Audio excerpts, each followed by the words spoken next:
Hello VC, Michael, Clash City Rocker, with another video.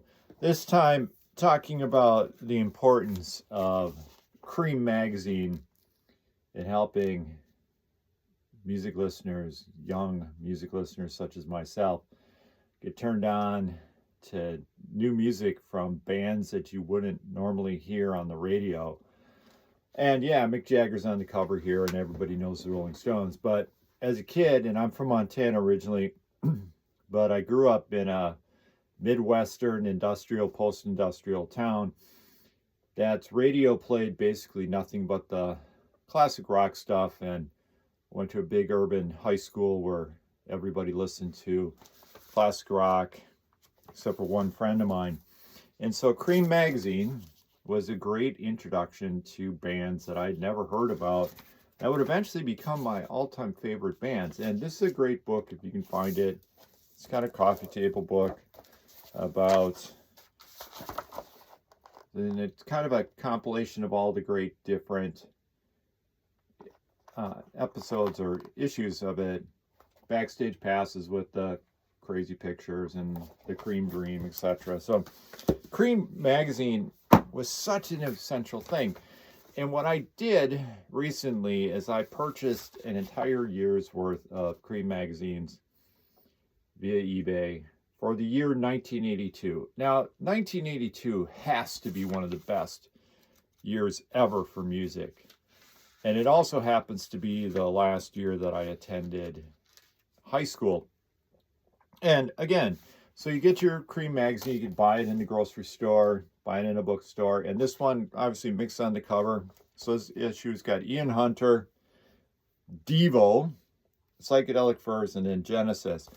But the part that I always liked was this section where it had the reviews for new releases. And what's cool about going back and looking at these 1982 Creem magazines is how much great music came out in 1982. So this video is going to be about some of the records that were reviewed, and I put the word reviewed in quotation marks in Creem magazine for 1982, and I'm going to do it in two parts. So today we'll do January through June, but I would read this cover to cover, and I would read the reviews if I could understand them, and then go and buy the record. So for example, in this issue, we got the new Police album. I mean, think about that. New Police album, Ghost in the Machine, 1982. And here's how it starts. It's by Mitchell Cohen. It said, Gary Ehrenberg couldn't get into the Police, an aesthetic predilection that caused him no small amount of derisive peer pressure. When his buddies, and worse, Darla Fracas, the girl who distracted him almost to the point of swooning in Trig 304, piled into Jim's van and hightailed it to Philadelphia for the outdoor police show last summer, Gary stayed behind in Dover, New Jersey. I don't see trios in stadiums, he proclaimed. You're lost, Jim shouted as Darla squeezed into the seat next to him, loopy from the batch of pre-trip margaritas. I know, and this is typical for this. There's no idea if the record is any good or not, but again, I would devour these, and they wouldn't do a ton of reviews. They would do some.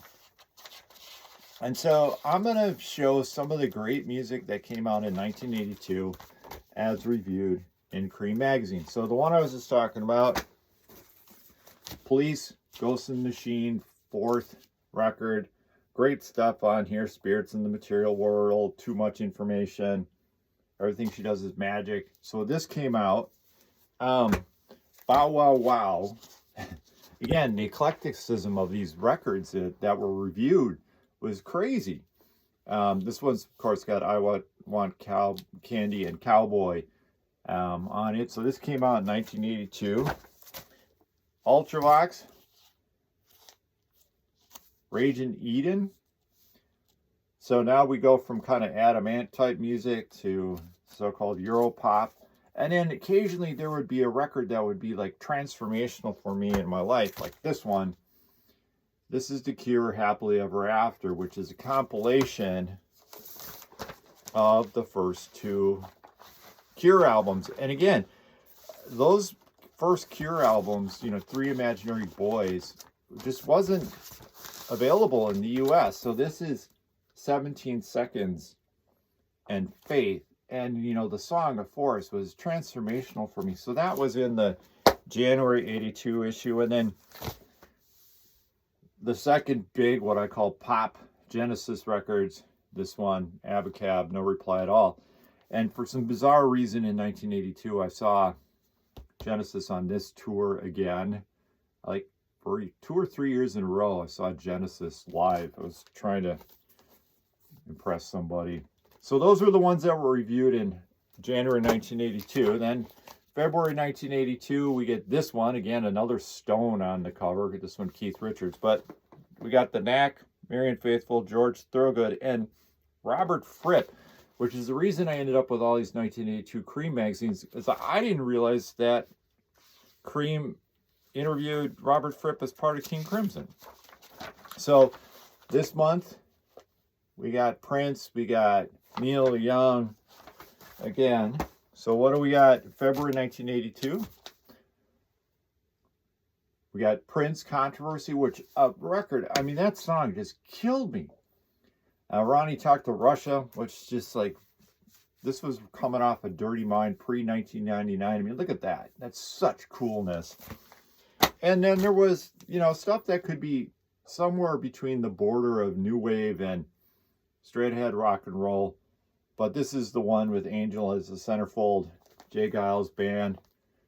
Another great album. And the last Neil Young record I bought, I think until Freedom in 1989, before the Geffen years, this came out. Reactor. Another Crazy Horse album. And then think about this. 1982 February, this came out. The second U2 record.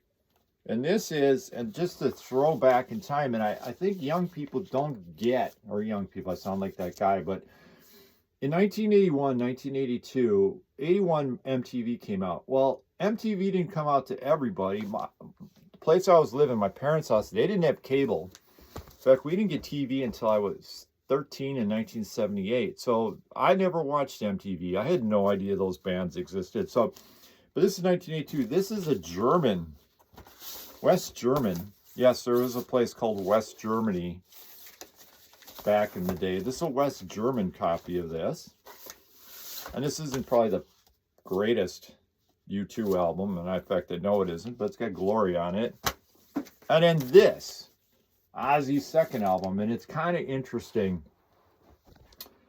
I went to a post-industrial Northwest side Midwest high school, and I never heard anybody talking about Ozzy, which is really odd. And this is a great album. I mean, Flying High Again is one of the classic Ozzy ones. Maybe not as good as Blizzard of Oz, but this came out February 1982. March 82, we get another poll winners, which is always hilarious. And the letters to the editor. Those of you who've read Creem. By the way, if you've never seen a Creem magazine, you need to pick one up next time you're in a used bookstore or see one lying around. Doesn't matter what year it was. Just grab it, look at it. So, February or March 1982, we got Rod Stewart. We got the Cars, Shake It Up. I guess I could have grabbed that. Cars, Shake It Up. But what else do we have? We have one more of the David Byrne extensions of Remain in Light, which it was an album I was obsessed with. This Twyla Tharp choreographed dance that David Byrne did the soundtrack for, and I got this because it was an extension of the band from Remain in Light. In fact, I'm pretty sure Adrian Belew is on this one as well. There's some great songs on here. And then in that same issue, they talk about these two greatest hits records that come out.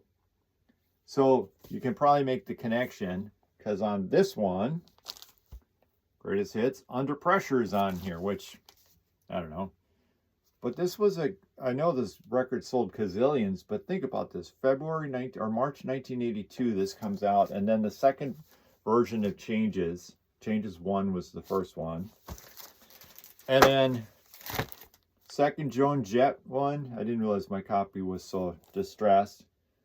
I Love Rock and Roll. Gonna Run Away. Love Is a Pain. Nag. Crimson and Clover. Classic. Love this photograph on the back. Peak Rock and Roll.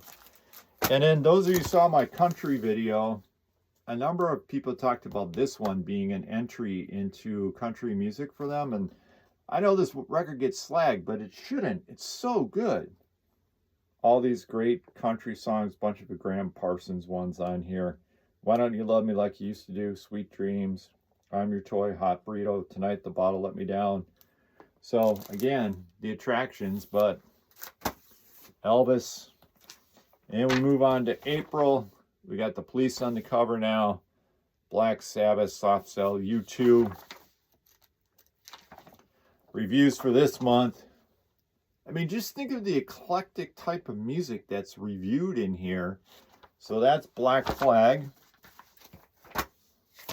And that's this record, Damaged. Of course, Rise Above, which is just unbelievably great. And I wasn't a huge hardcore one, even though I was immersed in the hardcore scene, but this is a great record. Six Pack, TV Party, iconic cover. Waitresses. I know what boys like.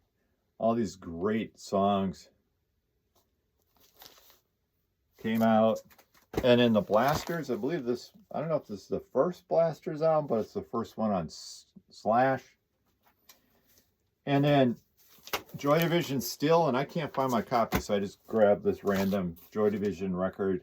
So they started the posthumous Joy Division records releases the same time that this album came out. So, and again, this is, I think, an underrated New Order album. I love this record. So good. Dreams Never End, Truth, Senses. And for those of us who are big Joy Division fans, to know that there was life after Joy Division for the rest, the members who remained.